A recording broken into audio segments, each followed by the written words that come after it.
Assalamualaikum warahmatullahi wabarakatuh. Perkenalkan, nama saya Rarsyati Pangesti dengan NIM 25612010039.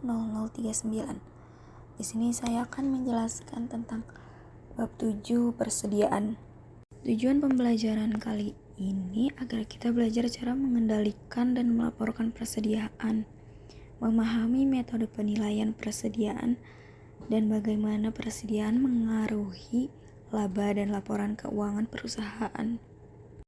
Pengendalian persediaan, melaporkannya dengan benar dalam laporan keuangan, melindungi persediaan dari kerusakan atau pencurian. Melindungi persediaan. Pengendalian atas persediaan harus segera dimulai saat persediaan diterima. Berikut dokumen yang sering digunakan untuk pengendalian persediaan, yaitu pesanan pembelian, laporan penerimaan, dan faktor pemasok. Pesanan pembelian memberi wewenang atas pembelian suatu barang dari pemasok. Laporan penerimaan harus dilengkapi sebagai catatan awal penerimaan persediaan. Tindakan pengamanan untuk mencegah kerusakan persediaan dan pencurian oleh pelanggan atau karyawan.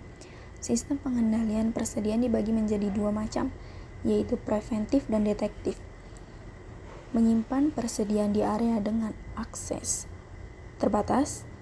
Barang berharga disimpan dalam lemari kunci, menggunakan cermin dua arah, kamera, dan penjaga keamanan. Melaporkan persediaan.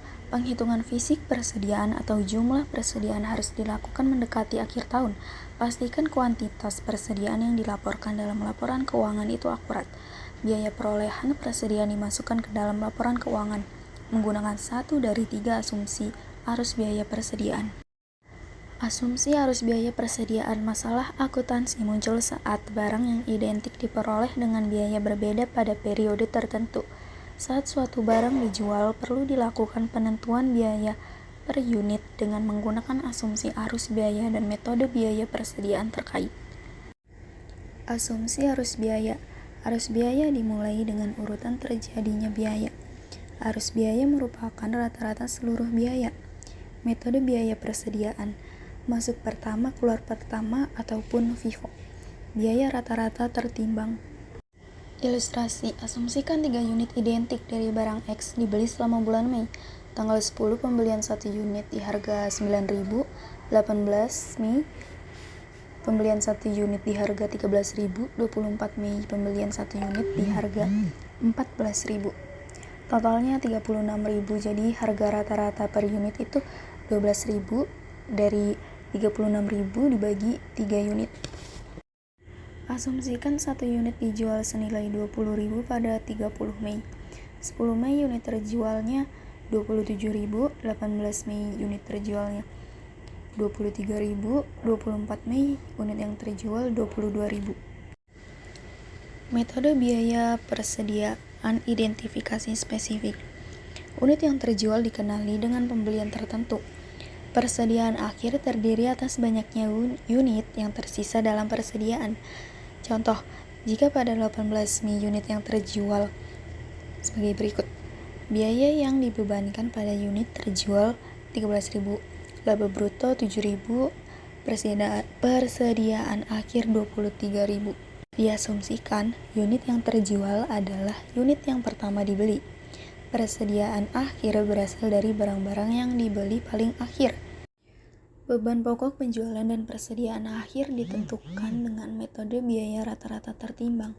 Berikut adalah contoh dari metode biaya persediaan. Metode biaya persediaan dalam sistem persediaan perpetual. Di bawah terdapat tabel dalam sistem persediaan perpetual. Data barang 127B digunakan sebagai ilustrasi, sebagaimana ditunjukkan pada tabel berikut. Sistem pencatatan persediaan dibagi menjadi dua jenis. Sistem perpetual yaitu item barang dagangan sedikit tetapi nilainya besar. Sistem periodik, item barang dagangannya sangat banyak namun nilainya kecil. Pertama, keluar pertama atau FIFO.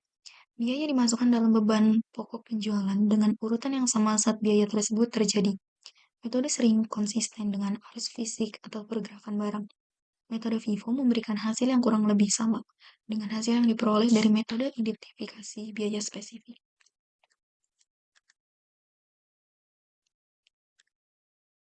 Berikut adalah tampilan ayat jurnal dan akun persediaan perpetual. Metode biaya rata-rata tertimbang. Dalam sistem persediaan perpetual, biaya unit rata-rata tertimbang dihitung setiap ada pembelian yang dilakukan. Biaya unit ini digunakan untuk menentukan beban pokok penjualan sampai pembelian berikutnya dilakukan dan nilai-nilai rata baru dihitung. Teknik ini disebut rata-rata bergerak. Berikut ada ayat jurnal dan akun persediaan perpetual, rata-rata tertimbang. Metode biaya persediaan dalam sistem persediaan periodik. Pendapatan yang dicatat setiap kali terjadi penjualan. Tidak ada ayat jurnal yang dibuat pada saat penjualan untuk mencatat beban pokok penjualan. Penghitungan fisik persediaan dilakukan untuk menghitung biaya persediaan dan beban pokok penjualan. Berikut terdapat tampil dari metode masuk pertama keluar pertama. Kita akan menggunakan data yang sama dengan barang 127B dalam contoh persediaan perpetual. Persediaan awal dan pembelian barang 127B pada bulan Januari adalah sebagai berikut. Penghitungan fisik pada tanggal 31 Januari menunjukkan terdapat sisa persediaan sebanyak 800 unit. Biaya 800 unit dalam persediaan akhir pada tanggal 31 Januari dihitung sebesar Rp18.640.000. Beban pokok penjualan sebesar Rp26.720.000 seperti ditunjukkan di tabel bawah ini. Berikut adalah tampilan dari arus biaya FIFO. Metode biaya rata-rata tertimbang. Biaya unit rata-rata tertimbang dihitung dengan cara total biaya unit yang tersedia untuk dijual dibagi unit tersedia untuk. Data barang 127B akan digunakan sebagai berikut.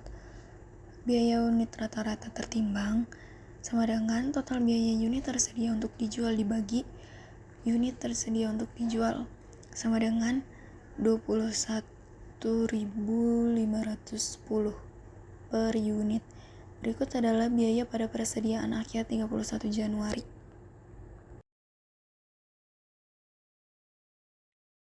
FIFO dan persediaan rata-rata tertimbang biasanya akan menghasilkan jumlah yang berbeda, yaitu beban pokok penjualan, laba bruto, laba neto, dan persediaan akhir. Berikut terdapat contoh menggunakan sistem persediaan perpetual. Melaporkan persediaan dalam laporan keuangan. Biaya merupakan dasar utama dalam penilaian persediaan dalam laporan keuangan. Persediaan dinilai berdasarkan pertimbangan lain, selain biaya dalam kasus berikut. Pertama, biaya penggantian barang dalam persediaan berada di bawah biaya yang dicatat. Persediaan tidak dapat dijual pada harga penjualan normal yang disebabkan oleh kondisi barang yang cacat, perubahan mode, rusak, usang, atau sebab lainnya. Penilaian pada nilai yang lebih rendah antara biaya atau pasar. Jika biaya penggantian barang dalam persediaan lebih rendah daripada biaya perolehan, metode nilai pasar atau biaya perolehan yang lebih rendah digunakan untuk menilai persediaan. Nilai pasar yang dimaksud adalah nilai realisasi neto dari persediaan tersebut. Nilai realisasi neto ditentukan sebagai berikut. Perkiraan harga jual dikurang biaya langsung atas pelepasan. Biaya langsung atas pelepasan mencakup beban asumsi data tentang persediaan yang rusak. Dalam penerapan LCM, nilai pasar dari persediaan adalah 650. Dari 800 dikurang 150. Jadi persediaan akan dinilai sebesar 650, yang mana lebih rendah dari biaya perolehnya sebesar 1 juta dan nilai pasarnya adalah 650. Metode LCM dapat diterapkan dengan salah satu dari 3 cara. Biaya harga pasar dan penurunan apapun dapat ditentukan untuk hal-hal berikut. Setiap barang dalam persediaan. Kelas atau kategori utama dalam persediaan secara keseluruhan. Di bawah merupakan contoh soal dan cara penyelesaiannya. Persediaan biasanya disajikan di bagian aset lancar dalam laporan posisi keuangan. Hal-hal berikut juga dilaporkan. Metode untuk menghitung biaya persediaan. Metode penilaian persediaan. Berikut merupakan contoh dari laporan posisi keuangan.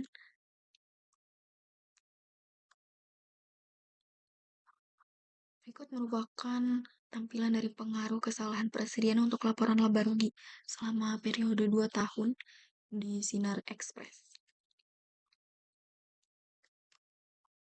Analisis dan interpretasi keuangan.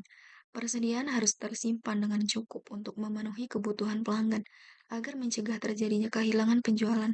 Terlalu banyak persediaan mengurangi likuiditas perusahaan yang dapat digunakan untuk meningkatkan kegiatan operasional. Kelebihan persediaan meningkatkan beban penyimpanan dan pajak properti. Kelebihan persediaan meningkatkan risiko kerugian akibat penurunan harga kerusakan atau perubahan selera pelanggan. Perputaran persediaan mengukur hubungan antara volume barang terjual dan jumlah persediaan yang dimiliki selama periode tertentu. Semakin besar perputaran persediaan, maka pengelolaan persediaan semakin efisien dan efektif. Berikut contoh dari perputaran persediaan di PT Matahari Dept Store Tbk. Jumlah hari penjualan dalam persediaan, ukuran kasar atas lamanya waktu yang diperlukan untuk memperoleh, menjual, dan mengganti persediaan. Beban pokok penjualan harian rata-rata ditentukan dengan membagi beban pokok penjualan dengan persediaan rata-rata dibagi beban pokok penjualan rata-rata harian. Berikut merupakan jumlah hari penjualan dalam persediaan untuk Matahari. Memperkirakan biaya persediaan, metode retail, metode laba bruto. Metode persediaan retail diterapkan dengan cara berikut ini. Hitung persediaan tersedia untuk dijual pada biaya dan harga retail. Hitung rasio biaya terhadap harga retail atas biaya yang tersedia untuk dijual. Hitung persediaan akhir pada harga retail dengan mengurangkan penjualan dari persediaan tersedia untuk dijual pada harga retail. Perkirakan biaya persediaan akhir dengan mengalihkan persediaan akhir pada harga retail dengan rasio biaya terhadap harga retail. Berikut merupakan tampilan menentukan persediaan dengan metode retail. Metode laba bruto diterapkan dengan cara sebagai berikut.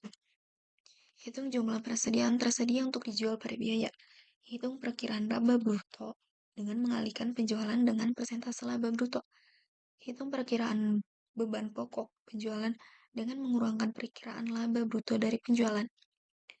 Perkirakan biaya persediaan akhir dengan mengurangkan persediaan beban pokok penjualan dari persediaan tersedia untuk dijual.